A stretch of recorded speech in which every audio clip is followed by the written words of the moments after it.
Election అప్డేట్స్ను అందరికంటే ముందుగానే తెలుసుకోవాలంటే ఈరోజే ఆర్టీవీ లైవ్ యాప్ని మీ మొబైల్లో డౌన్లోడ్ చేసుకోండి. Welcome to RTV. నేను వర్మ. మనతో పాటు ఉన్నారు కోలా గురువులు గారు, విశాఖపట్నం వైఎస్ఆర్సీపీ పార్టీ అధ్యక్షుడు. కౌంటింగ్ ప్రక్రియకు కౌంట్ డౌన్ ప్రారంభమవుతున్న తరుణంలో విశాఖపట్నం రాజధానిగా విశాఖపట్నంలోనే మరోసారి ముఖ్యమంత్రి జగన్మోహన్ రెడ్డి గారు ఇక్కడి నుంచి ప్రమాణ స్వీకారం చేస్తారు అని ఒకవైపు సన్నాహాలు జరుపుతూ ఉన్నారు. ఒక విధంగా చూసుకుంటే కనుక మొత్తం వైఎస్ఆర్పీ శ్రేణులు అన్నీ కూడా చాలా జోష్లో ఉన్నట్టు కనిపిస్తోంది. జగన్ గారి ప్రమాణ స్వీకారానికి ఇక్కడ ఎలాంటి ఏర్పాట్లు జరుగుతున్నాయో చెప్పడానికి మనతో పాటు గురువులు గారు మొత్తం అంతా మళ్ళీ మరోసారి ముఖ్యమంత్రి జగన్మోహన్ రెడ్డి గారు ఇక్కడి నుంచి అందులోని క్యాపిటల్గా చేస్తూ ఇక్కడి నుంచి ప్రమాణ స్వీకారం చేస్తామని చెప్తున్నారు. ఎలాంటి ఏర్పాట్లు చేస్తూ ఉన్నారు ఇక్కడ మీ శ్రేణులని?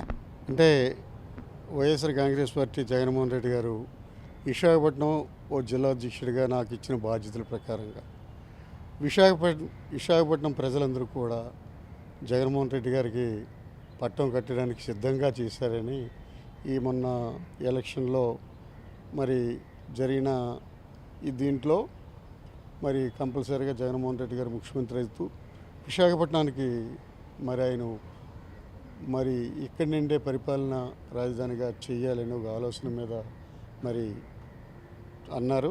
కంపల్సరీగా దాని భాగంలోనే ఈరోజు మరి ఆంధ్రప్రదేశ్ ప్రజలందరూ కూడా ఎక్కడ చూసినా విశాఖపట్నం నుండి క్యాపిటల్ అంటే ఒక చెన్నైయో లేకపోతే బెంగళూరు, బొంబాయో అనేక మన ఇండియాలో ఉన్న మేజరు మరి సిటీలతో పోల్చుకుంటే విశాఖపట్నం అన్ని విధాలుగా ఒక కనెక్టింగ్లోనైతే మరి యువతల రవాణా కానీ ఈ సముద్ర మార్గం కానీ అలాగే ఇంటర్నేషనల్ ఎయిర్పోర్ట్ భోగాపురం ఎయిర్పోర్ట్ కానీ మరి రైల్వే కనెక్టింగ్ కానీ అనేక మార్గాల ద్వారా క్యాపిటల్ సిటీకి అయితే అన్నిటికీ తగిన విధంగా విశాఖపట్నం సిటీ కంపల్సరీగా ఆయన ఏదైతే జగన్మోహన్ రెడ్డి గారు ఫస్ట్ నుండి నా పరిపాలన విశాఖపట్నం నుండి వెళ్తుంది. అయితే ఇప్పటికే చెప్పారు మన మీ పార్టీ ప్రధాన నాయకులు బొత్స సత్యనారాయణ గారు కావచ్చు, సుబ్బారెడ్డి గారు కావచ్చు. ఇప్పుడు నేను ముహూర్తం ఎప్పుడు పెట్టారు అంటే జగన్మోహన్ ఇంకా పెద్దలు ఉన్నారు. అందరూ 9వ తేదీని నేను కంపల్సరీగా ఇక్కడి నుండే ప్రమాణ స్వీకారానికి సిద్ధంగా ఈ రోజుకి విశాఖపట్నం పరిసర ప్రాంతాల్లో చూస్తుంటే ఊరెత్తే విధంగా ప్రజలందరూ కూడా ఇప్పటికే చాలామంది హోటల్ బుక్ చేసుకొని జగన్మోహన్ రెడ్డి గారు మరి ప్రమాణ స్వీకారానికి సిద్ధంగా ఉన్నాము. మేము కంపల్సరీగా దాన్ని ఏ విధంగా ప్రమాణ స్వీకారం రెండోసారి జగన్మోహన్ రెడ్డి గారు చేస్తారనేది ప్రజలందరూ విశాఖపట్నం ప్రజలే కాదు ఆంధ్రప్రదేశ్ ప్రజలందరూ కూడా ఒక ఆలోచనతో ఉన్నారు. కంపల్సరీగా సంసిద్ధంగా ఓ జిల్లా అధ్యక్షుడిగా నా పరిసర ప్రాంతాల్లో చూస్తున్నాం. సార్ ఒకటి చెప్పండి, ఏమాత్రం మంది రావచ్చు? ఎన్ని 5,000 రూములు ఇక్కడ బుక్ చేశారని చెప్తా ఉన్నారు. ఎంతమంది ఇక్కడికి వచ్చే అవకాశం ఉంది? అంటే ఇప్పటికే చాలా వరకు వాటిలో నేను చూసిన మట్టుగా రూమ్లన్నీ బుక్ చేసే విధంగా ఉంది.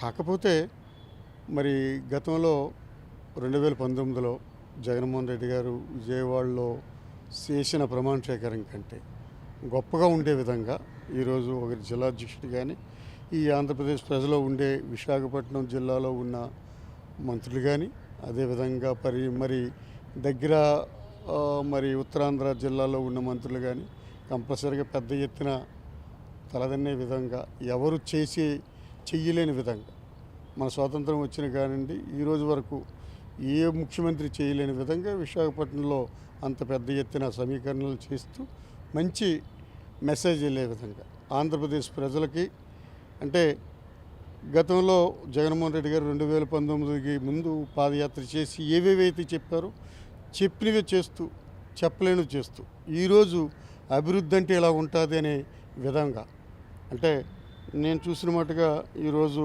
మేజర్ పోర్టులు ఆంధ్రప్రదేశ్కి మరి మూలపేట పోర్టు అవనివ్వండి, మచిలీపట్నం కానివ్వండి, ఇలాగా ఓ 4 మేజర్ పోర్టులు, ఓ 10 ఫిషింగ్ హార్బర్లు, ఒక మెడికల్ కాలేజీలు, 17 మెడికల్ కాలేజీలు, అలాగే ఇంటర్నేషనల్ ఎయిర్పోర్ట్లు, అనేక మరి ఉద్యానం లాంటి ఒక శ్రీకాకుళం జిల్లాలో ఉత్తరాంధ్రలో వెనకబడిన జిల్లాలో మరి ఎవరూ చేయలేని విధంగా ఉద్యానంలో ఆ కిడ్నీ ప్రాబ్లం బాధితులకి వాటర్ సప్లై కానీ వాళ్ళకి అందిస్తూ ఈ వాటర్ వల్లే వచ్చిందని ఏ ముఖ్యమంత్రి ఇన్ని మంది ముఖ్యమంత్రులు స్వాతంత్రం వచ్చిన కంటే ఇన్ని మంది సార్ ముఖ్యమంత్రి ఒకటి చెప్పండి, ముఖ్యమంత్రి ప్రమాణ స్వీకారం అంటే మామూలు విషయం కాదు. అధికార యంత్రాంగం అంతా కూడా ఇక్కడే ఉంటుంది.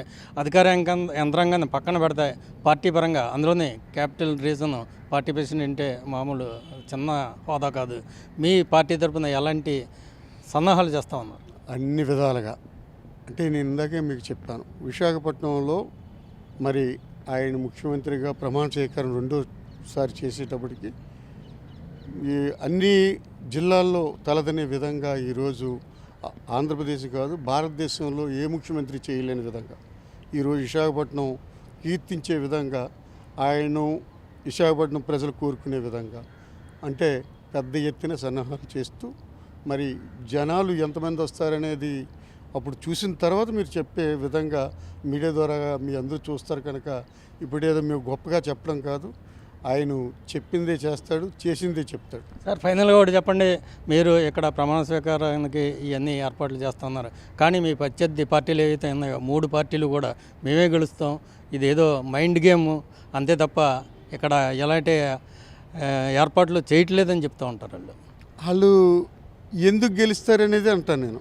ఏది ఈ ఆంధ్రప్రదేశ్కి ఆయన 2014లో ముఖ్యమంత్రి అయిన తర్వాత పసుపు కుంకాల వల్ల గెలుస్తాడా, లేకపోతే ఇప్పుడు పెట్టిన మేనిఫెస్టోలో జగన్మోహన్ రెడ్డి గారి కంటే ఎక్కువ ఇచ్చారని ఆయన గెలుస్తాడా, లేకపోతే 3 పార్టీలు కలిశారని గెలుస్తారని ఏ విధంగా అనుకుంటాం? చంద్రబాబు నాయుడు జిమ్మిక్కులన్నీ మరి ప్రజలు ఆంధ్రప్రదేశ్ ప్రజలు చూశారు. అంటే పవన్ కళ్యాణ్ అంటే ఇందాకేదో ఆయన్ని పక్కన పెట్టుకొని ఒక జోకర్గా ఆడించే విధంగా ఈరోజు చేస్తున్నారు, కానీ అవన్నీ చెల్లవు. కరెక్ట్గా మీరు ఏదైతే చెప్పారో అదే మీ ప్రత్యర్థి తెలుగుదేశం పార్టీ కావచ్చు, బీజేపీ కావచ్చు, జనసేన కావచ్చు, అదే చెప్తూ ఉన్నారు.